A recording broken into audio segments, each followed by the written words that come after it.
So you might have heard this term Federated API or GraphQL Federation or Polo Federation. What does this federation mean? Why do we need it? What are the benefits? Why do we use it? When should we use it?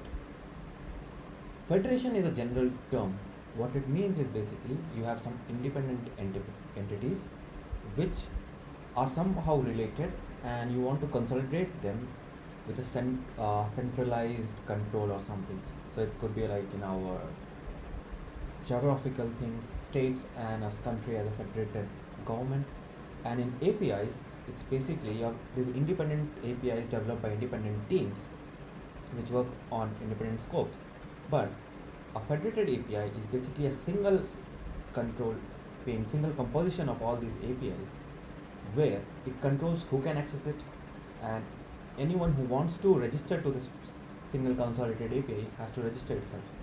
Now, why would someone want to register to the central API? Why would someone want to be part of this consolidated API, this ecosystem?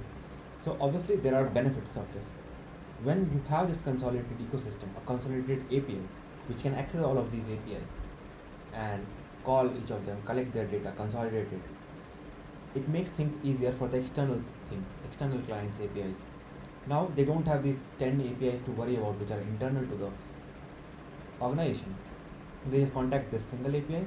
They have a well-defined mechanism to connect to it, to get the data which they need.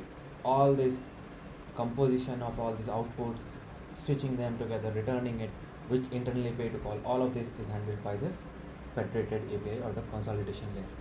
Now this is basically a design pattern which is called API composition.